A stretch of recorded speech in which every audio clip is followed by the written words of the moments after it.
capítulo 7, versículo 12, de primeiro livro de Samuel.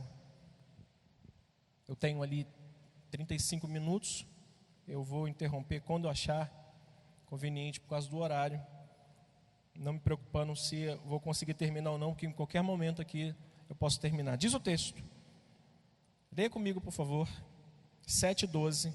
Tomou então Samuel uma pedra e a pôs entre Mispa e Sen, e lhe chamou Ebenezer e disse: até aqui nos ajudou. Mais uma vez, até aqui nos ajudou o Senhor. Até aqui tu tens estado conosco, e eu creio que tu tens recebido a adoração da tua igreja com louvores, a adoração da tua igreja com ofertas e dízimos, que é uma forma de cultuarmos a ti. Mas estamos aqui também, Senhor, prontos para ouvirmos a tua voz. Fala conosco e ministra sobre os nossos corações, em nome de Jesus. Amém. Ocupe seu lugar, por favor. Vou procurar ser breve, não vai dar tempo de falar tudo o que eu preparei para falar, mas eu quero poder compartilhar com os irmãos um tema que eu gostaria de propor para os meses de março e abril. Tinha pedido autorização ao bispo Rubem para que eu pudesse falar nesses 2 meses de março e abril sobre o tema restauração. 2 não é o maior, é um dos temas mais importantes que nós temos na palavra de Deus para a igreja e para o povo de Deus. Por quê, pastor? Porque Deus sempre se preocupou com a restauração do seu povo. Deus tinha em mente, sempre teve, sabia que o seu povo era tendencioso a afastar-se do caminho dele. A restauração não é simplesmente pensar que nós vamos reformar e transformar a igreja, porque a igreja tem um fundamento dos apóstolos, fundamento de Cristo. Nós não precisamos restaurar a igreja, nós temos que restaurar o povo de Deus. O tema não é para reformar e restaurar os fundamentos da fé, que os fundamentos da fé já foram postos, ninguém pode mexer neles. Nós vamos mexer na doutrina, ninguém pode mexer na doutrina, porque ela já foi posta por Cristo e confirmada pelos apóstolos e ensinada até os dias de hoje. Mas há uma grande necessidade, irmãos, de uma restauração para o povo de Deus. O povo de Deus carece de uma restauração todos os dias da sua caminhada. E eu quero propor aos irmãos um tema, e eu quero revisitar uns textos, principalmente esse do Salmo 80, um salmo de Asaf, onde ele pede por 11 vezes: Senhor, restaura, conserva, volta-te a nós.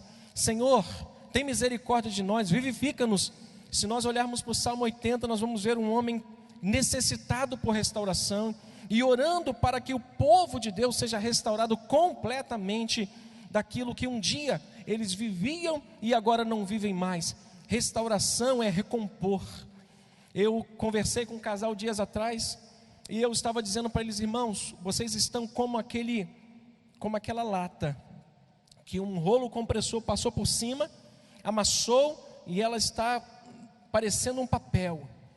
Mas eu disse: você sabe o que significa resiliência? Ela disse: não, pastor. Eu falei: resiliência é a capacidade que o ser humano tem. Eu gosto dessa interpretação, dessa ideia de resiliência, que resiliência é a capacidade que o ser humano tem de passar pelos maus momentos da vida, ou seja, um rolo compressor passar por cima dele e ele conseguir se inflar. Sabe o que é inflar? Quando você pega aquela bola murcha e você infla ela, você enche ela. O ser humano, ele que tem essa capacidade, ele pode passar um rolo compressor pela sua vida, mas o Espírito Santo o infla, o enche novamente, ele se coloca de pé, restaurado e firme na presença de Deus. O povo de Deus precisa de restauração na área da fé, na área da família e em tantas outras áreas.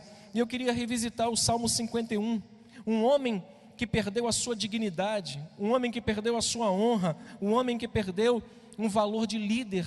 Quero revisitar o Salmo 126 para falar da restauração de um povo que estava cativo, e quando Deus traz de volta, devolve alegria. Restauração na alegria, restauração pelo amor à palavra de Deus, pela pregação da palavra de Deus, restauração daquilo que um dia foi perdido lá atrás, e que Deus pode, através do seu Espírito, renovar no coração das pessoas. Eu queria propor isso, e hoje, como primeiro tema, eu quero falar sobre restauração, ou restaurando a importância e o valor da presença de Deus em nossa vida. Diga comigo, restaurando a importância e o valor da presença de Deus em minha vida. Ao passar dos anos, isso talvez encaixe-se muito bem na sua vida. Ao passar dos anos em nossa caminhada com Cristo, de modo quase que imperceptível, vamos desconstruindo na nossa vida, na nossa caminhada. A gente vai desconstruindo ou deixando para lá ou deixando de lado algumas ideias ou alguns valores sobre Deus e sobre a sua palavra. Aquilo que um dia nós demos muito valor lá atrás, éramos como exigentes quanto àquele valor, contra aquela ideia, quanto àquele princípio, e à medida que caminhamos, nós vamos desconstruindo aquela ideia, dizendo assim, mas eu era muito exagerado, e aquilo não me levou a lugar nenhum, aquilo só me trouxe males, quando na verdade valores e princípios da palavra de Deus nunca podem ser negociados na nossa vida, nunca podem ser trabalhados de modo que eu possa colocá-lo em evidência e tirá-lo de evidência, colocá-lo em atividade e tirá-lo em atividade. Nossa comunhão com Deus, os valores dele na nossa vida precisam estar todos os dias sendo reacendidos no nosso coração. Eu costumeiramente revisito os fundamentos da fé, Mateus 5, 6 e 7. Costumeiramente eu vou lá atrás e revisito os fundamentos, como os engenheiros de vez em quando têm que revisitar os fundamentos de uma grande obra, de uma grande construção, para saber se há rachaduras, para saber o que está acontecendo, que trinca é aquela, para saber por que aquele teto está rachado, é uma coisa normal, é o terreno que cedeu. Nós precisamos revisitar sempre os valores da palavra de Deus no nosso coração. Para quê, pastor? Para que a gente nunca entre no momento em que nossa vida rache, entre uma fissura, e essa fissura possa desabar a nossa vida de fé e de caminhada. Irmãos, ao passar dos anos, é de modo imperceptível, esses valores vão sendo desconstruídos por nós mesmos. Eu era muito assíduo na oração, hoje eu não sou tanto. Eu era muito assíduo na leitura da palavra, hoje eu não sou tanto. Eu era um homem muito assíduo no evangelismo, na evangelização, hoje eu não sou tanto, pastor. O meu tempo, as minhas preocupações, os meus filhos, a minha empresa, o meu dia, o meu tempo é muito corrido. Nós vamos, de modo quase que imperceptível, deixando que outras coisas ocupem o lugar de Deus, a proeminência de Deus na nossa vida, e isso vai lentamente nos levando a um esfriamento e um afastamento da presença de Deus, e principalmente, isso aqui que é o alimento para a nossa vida. Hoje você deve ter comido bem, almoçado bem, mas vou te dizer uma coisa, se você não se alimentar disso, você não está bem alimentado aqui dentro, na sua alma. No seu corpo sim, mas na sua alma não. E isso vai acontecendo de forma muito lenta. Nós vamos nos afastando, nós vamos nos esfriando e consequentemente isso vai nos levando a uma vida de problemas, de derrotas, de profundos abismos. E esse abismo pode nos levar a uma depressão, pode nos levar a um desejo tão grande de ficar sozinho, que Deus é a única pessoa que a gente não quer saber, porque Ele nos abandonou, pensamos assim.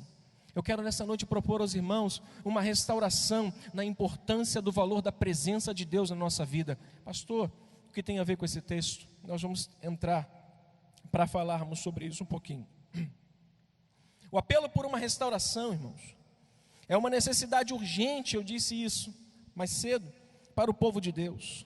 O Salmo 119 e 126, se você quiser ler, um salmo muito interessante. Salmo 119 e 126, nos mostra essa urgência que eu acabei de falar. O salmista diz, já é tempo. Ele diz, Senhor, não chegou o tempo não. Ele diz, Senhor, já é tempo para intervires, pois a tua lei está sendo violada. Se você quiser acompanhar, vá lá comigo, Salmo 119, versículo 126, o salmista mostra para nós essa urgência que precisamos ter de uma volta, de um retorno ao valor da presença de Deus e da palavra de Deus em nossa vida. Leia o Salmo, diz o texto o quê?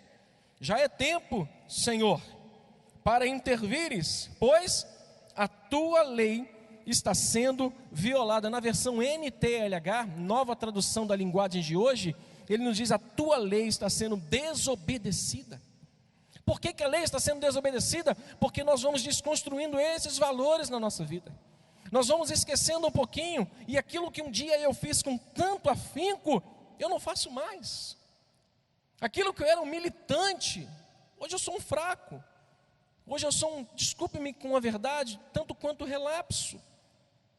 Porque aquilo que um dia eu era, talvez considerado um exemplo de perseverança, hoje eu não sou mais. Aí o salmista diz: Senhor, já é tempo. Olha para mim, o tempo é agora. O salmista está clamando: Senhor, já é tempo. Senhor, já é tempo. Para que tu venha com uma intervenção. Pois a tua lei está sendo desobedecida. A tua lei está sendo violada. As pessoas não estão mais olhando, irmãos. É necessário que nós nos voltemos mais para a palavra de Deus, nos voltemos correndo rapidamente e dizendo: Senhor, já é tempo, e o tempo é agora, é hoje. Eu preciso voltar, como nosso amado irmão disse: eu estou aqui hoje para renovar a minha aliança com o Senhor. Meu irmão, é dia de você renovar, já é tempo, passou muito, o tempo é agora, de você renovar a tua aliança com o Senhor. Volta o texto para você ver. O povo de Israel havia passado 20 anos, do capítulo 4 ao capítulo 7, do livro de 1 Samuel, 20 anos se passaram, depois que eles perderam a Arca da Aliança para os filisteus, passaram-se 20 anos entre o capítulo 4 e o capítulo 7, onde eles não tiveram mais a presença de Deus. Por quê? Porque a arca representava o próprio Deus entre os homens. A Arca da Aliança era o Deus entre eles. Eles se garantiam nesta arca, e muitos reis, aliás, muitos homens de Deus, se garantiam nesta arca, como Josué, capítulo 6. Josué por algumas vezes dá ordem ao povo, e a arca sempre ia à frente ou ia seguindo. A arca ou ia à frente ou a arca ia seguindo o povo. À medida que Josué dizia: partam, a arca do Senhor ia com os sacerdotes e levitas acompanhando. Então a representação da arca era o próprio Deus entre eles, durante 20 anos. Imagine isso, se para eles a arca representava Deus no meio deles, 20 anos Deus estava longe deles. Eles precisavam urgentemente ler o Salmo 119, versículo 126, já é tempo, Senhor, de tu intervires, porque a tua lei está sendo desobedecida, eles estão caindo em idolatria, eles estão caminhando para um caminho perigoso. A arca, irmãos, não era um instrumento de guerra, mas Hofni e Finéias usaram como instrumento de guerra para o seu bel prazer, para homologar talvez aquilo que ele queria muito fazer, que era destruir os filisteus, mas em desobediência a Deus. A Arca da Aliança não era um instrumento de guerra, no entanto, foi com ela que alguns líderes de Israel conquistaram grandes batalhas, grandes. Josué conquistou grandes batalhas, com a Arca da Aliança, com a presença de Deus, só que durante 20 anos. Eu queria que vocês se atentassem para isso, porque talvez o cerne da reflexão seja 20 anos sem a presença de Deus. 20 anos que eles deixaram de cultivar a presença de Deus. 20 anos que eles passaram sem um culto verdadeiro a Deus. Se nós passarmos um dia sem orar, ai de nós. Se nós passarmos um dia sem nos alimentarmos da palavra de Deus, Satanás vem e nos arrebata. O mundo vem com seus encantos e nos traga para ele. Se ficarmos 20 dias sem buscarmos a face de Deus, irmãos, essa carne aqui vai gritar tanto, que aquilo que João escreveu no capítulo 2, versículo 15 ao 17, da sua epístola, a concupiscência dos olhos, a concupiscência da vida, vai entrar e vai destruir a tua vida. Meus irmãos, 20 anos se passaram, desde que Deus não se manifestara mais entre aquele povo. Segundo a Bíblia, a presença da arca era suficiente para que pequenos contingentes de Israel, dos hebreus, pudessem aniquilar exércitos inteiros por causa da presença da arca. Irmãos, eles só entraram em derrota, eles só viveram naquele momento um declínio na sua vida, eles só perderam, entravam numa batalha, perdiam, por quê? Porque não tinham a presença de Deus. Eles entravam numa guerra e viam um exército tão pequeno, mas longe da presença de Deus, o que acontecia? Eles perdiam a batalha. Irmãos, um homem sem a presença de Deus é um saco vazio, me perdoe com a palavra, é um vaso rachado, e tudo que você coloca, ele se perde. Por quê? Porque nós precisamos todos os dias restaurar a importância do valor da presença de Deus na nossa vida e revisitar aqueles ideais, aqueles valores que lá atrás nós éramos tão assíduos, militantes. Restaure a sua vida de oração, meu irmão. Restaure a sua vida de comunhão com Deus. Restaure a sua vida de silêncio com Deus. Irmãos, eu sou uma pessoa que eu gosto muito de falar. Eu sou muito falão, né? Falastrão ou falão. Se a minha mulher tivesse aqui, ela me batia. Sou muito falastrão. Mas eu tenho um momento que eu não gosto que ninguém fale comigo. Eu gosto de ficar em silêncio. Eu vou para a varanda do meu prédio e sento na minha cadeira, boto um chá, uma xícara de chá, e minha esposa pergunta assim: está pensando em quê? Eu falei: nada. Ela: como é que você consegue? Eu falei: também não sei. Eu também não sei como eu consigo, mas eu gosto de parar, ficar em silêncio e ouvir Deus falar comigo. Você tem esse costume de ficar em silêncio? O silêncio, irmãos, nos remete a uma vida de introspecção, onde o Espírito Santo tem muito mais facilidade de falar conosco do que no meio da nossa agitação do dia a dia.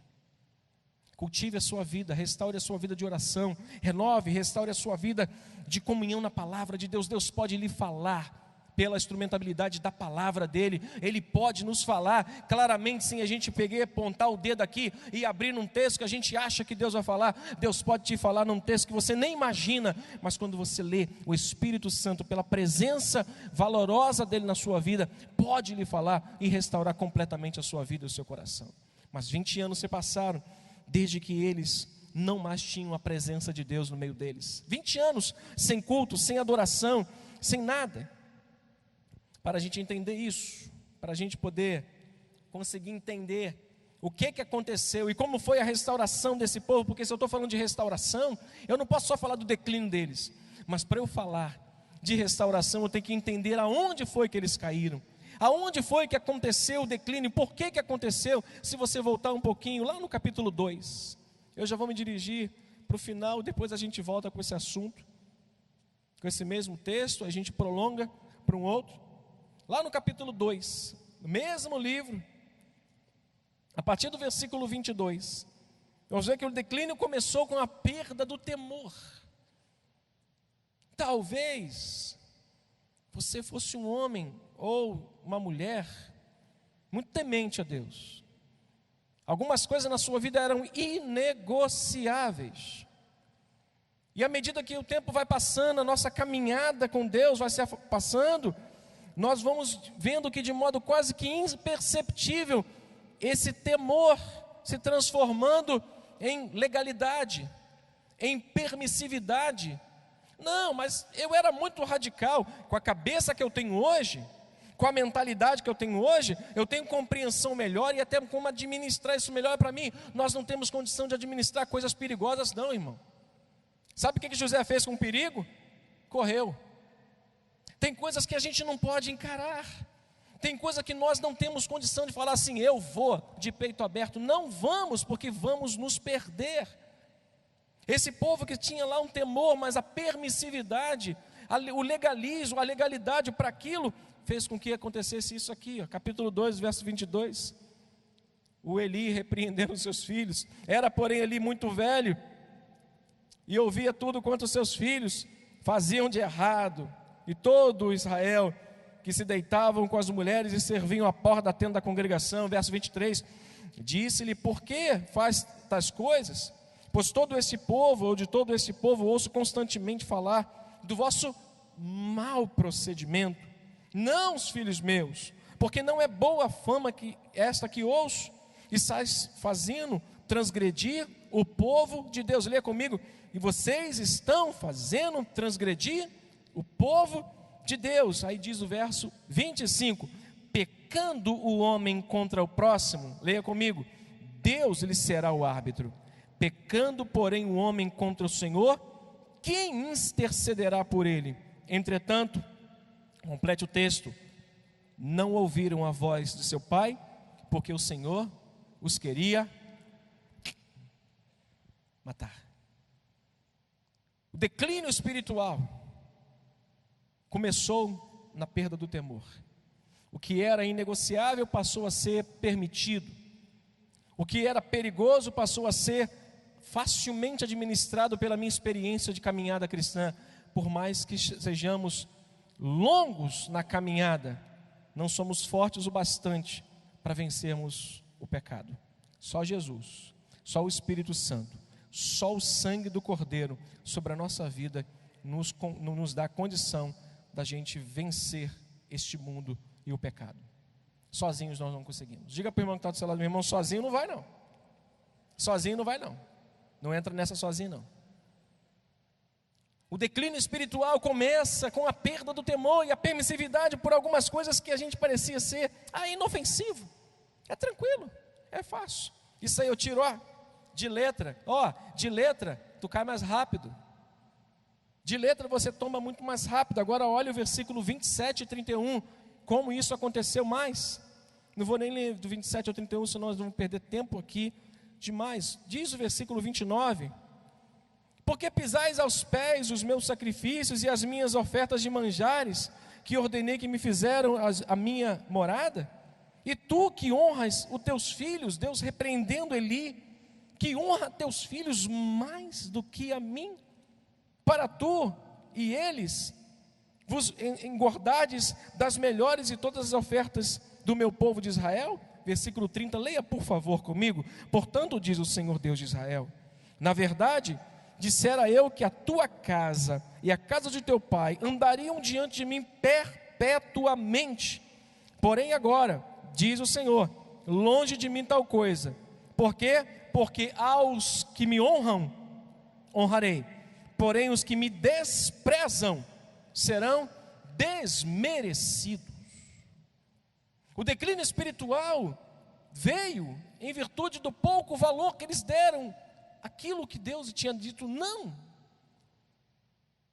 É muito perigoso quando atentamos contra uma ordem. Existe uma lei do trânsito que não é de trânsito, mas do trânsito. Por que do trânsito? Porque eu preciso seguir essa regra, mesmo que ela não esteja na cartilha. Na dúvida, não ultrapasse. Correto? Você está com Fusca, você está com um carro 1.0, um Chevette como eu tinha, 1.0, e eu estou vendo uma carreta lá com 3 eixos, com mais de 40 pneus. E eu estou vendo que é do tamanho dessa igreja a carreta, e está vendo um caminhão lá de longe. Se eu colocar quarta, ele não vai. Se eu colocar terceira, ele não vai. Se eu colocar segunda, ele para. Então, o que eu vou fazer? Eu vou no vácuo, eu vou atrás da carreta, só indo pelo vácuo, economizando meu combustível. Olha para mim, na dúvida, não ultrapasse. Eles perderam o temor. Eles fizeram aquilo que Deus tinha dito, não faça. E eles caíram num declínio espiritual, e eles precisavam urgentemente de restauração. Eu não sei como é que está a tua vida, eu não sei como é que você está, mas nessa noite eu creio no nome do Senhor Jesus, que Deus está pronto, com os braços abertos para nos restaurar o coração, naquilo que um dia éramos tão militantes a fazer, e hoje não somos tanto. Nós éramos muito assíduos, nós éramos fervorosos de espírito, éramos acesos como brasas. Falava com o pastor Renato na minha casa ontem, e começamos a lembrar do passado, dos montes que nós subíamos, das vigílias que fazíamos juntos, dos momentos de seminário que ele sentava, e todo mundo ia embora, e a gente sentava, e o seminário fechava, e a gente ficava encostado no carro, e Denise em casa, não tínhamos filho, e Denise me ligava e dizia: você está onde? Eu falei: estou com o Renato. Ela: tranquilo, você está em boa companhia. Um grande amigo, querido amigo, um irmão que é meu intercessor e eu dele. E ele falava ontem: lembra daquele episódio, quando nós fazíamos isso? E eu só pude me remeter a um passado que, quando o bispo Rubem fala que de vez em quando ouve as mensagens dele, que reporta ao passado para saber, para se autoavaliar. de como ele está hoje, revendo a mensagem de lá de 20 anos atrás, eu fiz uma reavaliação e disse: Senhor, eu também preciso voltar a ser aquele homem mais fervoroso. Quantos aqui querem ser mais fervorosos? E quantos aqui gostariam de ser aquilo que era lá atrás? Não é do pecado não, mas aquele cara do primeiro amor, aquele cara que o pastor falou assim: pessoal, hoje tem um negócio para fazer assim, pastor, pode contar comigo. Tem oração, estou lá. Pastor, preciso, irmão, estou precisando de um irmão para pintar uma parede ali, porque pastor, pode contar comigo. Eu não posso de tarde, não posso de manhã, mas de noite eu estou disponível, pode contar comigo. Mas isso é fervor de espírito, meu irmão, porque quando a gente trata das coisas de Deus, isso é valioso para Deus demais. Quando trabalhamos para Deus, Deus trabalha para nós. Quando servimos a Deus, Deus nos serve com sua graça e disponibiliza ela todos os dias da nossa vida. Eu só estou falando do declínio, para depois falar da restauração. E não vai dar tempo, mas a gente conclui depois. Quer ver a segunda coisa? Como eles perderam a glória de Deus. Como eles disseram: foi-se a glória de Israel. Lá, quando eles perderam, isso aqui, capítulo 7, versículo 3. Leia o texto.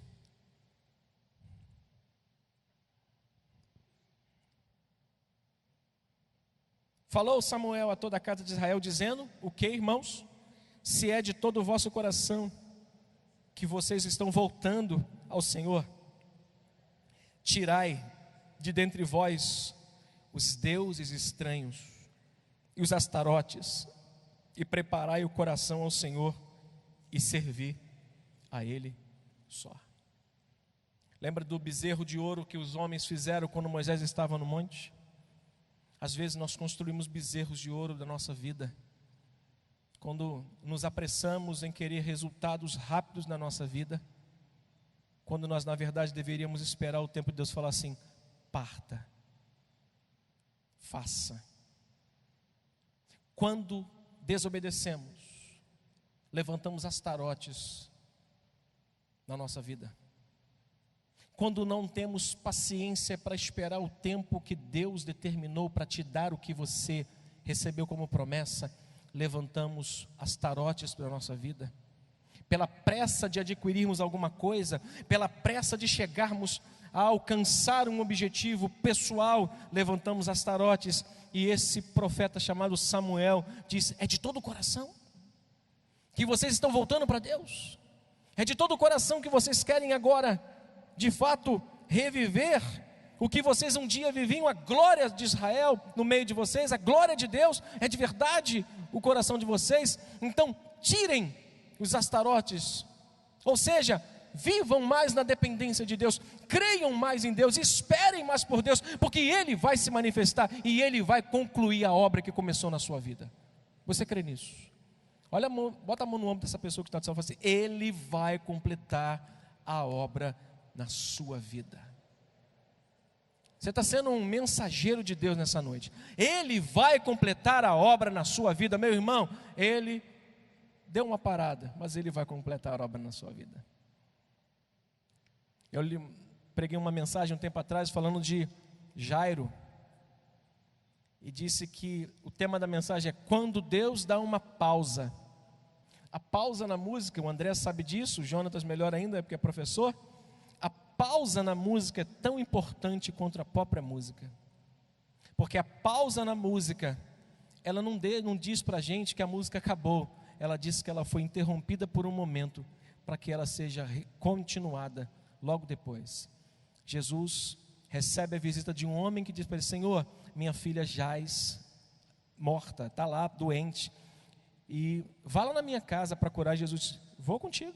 No meio do caminho, uma mulher chega e toca em Jesus, rouba a atenção de Jesus, e Jesus olha e diz: alguém me tocou, porque de mim saiu virtude. Jesus para e Jairo está assim, ó. Jesus, bora. Tem gente assim, igual o Jairo, fazendo: Jesus, rapidinho. Quantos aqui são assim? Estão falando assim: Jesus, a oração está assim, está de joelho, fala assim: Jesus, bora, rapidinho, bora. Jesus, bora. Meu Deus, a minha filha está morrendo, essa mulher aí tem mais idade do que eu, é igual na fila do hospital, na cirurgia, o diretor fala, quem é mais novo? Esse pode salvar, quem é mais velho? Pode matar. Ela está aí com 12 anos, ela tem dinheiro, a minha filha, eu só tenho ela. Jesus fala assim, Jairo, espera, creia somente. Tua filha está dormindo, ela não está morta. Porque quando você me convida para entrar na tua vida, eu não necessariamente preciso fazer na hora que você quer, mas na hora que eu determino. Irmão, não precisamos levantar as tarotes na nossa vida para dizer para Deus quando temos que receber aquilo ou aquilo outro na nossa vida. Deus sabe a hora certa de manifestar sobre nós a sua vontade. Eu gostaria muito de poder concluir, mas eu ainda preciso ler um texto com os irmãos de Atos 6. Atos 6.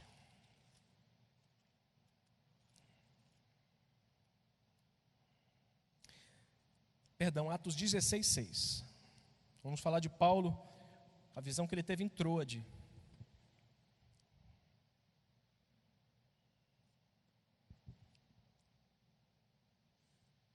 A visão daqueles irmãos, homens,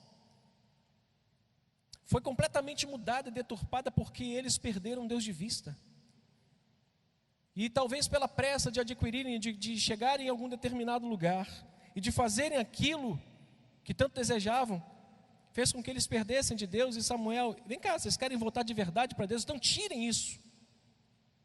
E quando a gente fala disso, a gente olha para Paulo e vê Paulo dependendo de Deus e não querendo levantar um astarote na sua vida como um Deus para tentar apressar um progresso, um processo na sua vida. Capítulo 16, verso 6. E percorrendo a região da Frígio-Gálata, tendo sido impelidos pelo... Se você não lê, é pecado, hein? Você está pecando se você não lê, mas lê comigo, por favor. E percorrendo a região Frígio-Gálata, tendo sido impelidos pelo Espírito Santo de pregar a palavra na Ásia, defrontando Mícia, tentando ir para Bitínia, mas o que? O Espírito de Jesus Cristo não o permitiu, e tendo contornado Mícia, desceram a Troade. Olha só o texto, à noite, sobreveio a Paulo uma visão na qual um varão macedônio estava em pé e lhe rogava dizendo, passa a Macedônia e ajuda-nos, nossa vida depende e é dirigida pelo Senhor. Diga comigo, a minha vida é dirigida pelo Senhor. Versículo 10, assim que teve a visão, leia comigo novamente, assim que teve a visão, de novo, assim que teve a visão, imediatamente, diz o texto, procuramos partir para aquele destino, concluindo que Deus nos havia chamado para lhes anunciar o Evangelho naquela cidade. Mas Senhor, mas eu não vou ficar aqui parado, porque eu sou um homem muito ativo. Se Deus mandou você ficar parado, fique onde você está, não saia de onde você está, porque isso pode atrapalhar tudo que Deus tem preparado na sua vida. Se Deus te mandou ficar quieto, fique quieto. Se Deus te mandou falar, fale. Paulo está dizendo, quando eu tive um sonho, quando Ele me revelou em visão, imediatamente eu me levantei e parti para o lugar que Deus tinha determinado para mim. Eu disse para os irmãos rapidamente, mostrando que antes da restauração, houve um caminho de declínio. Eles se perderam, levantaram astarotes, adoraram outros deuses, perderam o temor, deixaram de ser aqueles que lá atrás adoravam a Deus.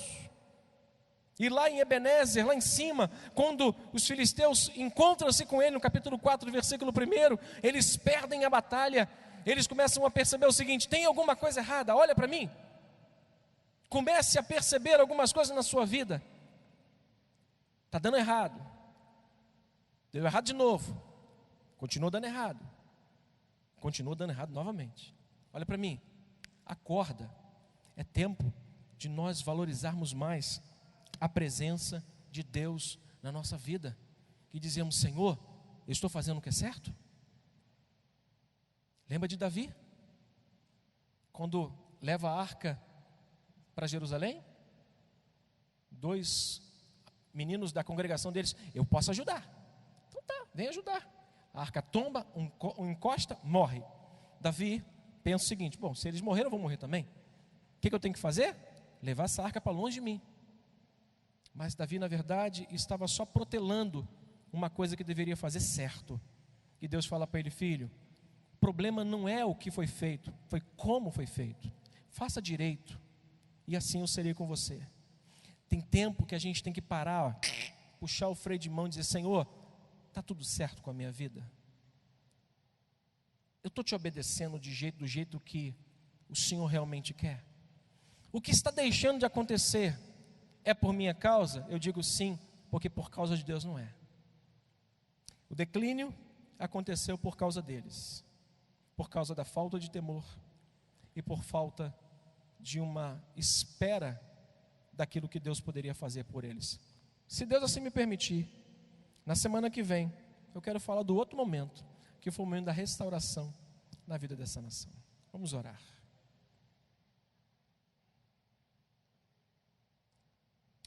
Essa é a tua palavra, Senhor. É o que o Senhor colocou no meu coração, falar ao teu povo. Onde eu peço ao Senhor que haja restauração disso que para nós, como Paulo, era vital para os rumos da sua vida, do seu ministério. Senhor, a tua presença é por demais importante em nossa vida, para os rumos da nossa própria existência, para os rumos da nossa própria caminhada ao teu lado. Por isso eu quero lhe pedir nesta noite que esta palavra tenha encontrado um coração pronto a refletir e a perguntar ao Senhor: Senhor, está tudo bem comigo e contigo? Nossa relação está boa? Eu estou fazendo a tua vontade? Ou eu preciso rever, ou reconstruir as minhas ideias e os meus valores acerca da sua palavra? Que nesta noite o teu Espírito nos ajude nessa reflexão, bem mais do que as poucas palavras que tentei falar para os teus filhos aqui, em nome de Jesus. Amém.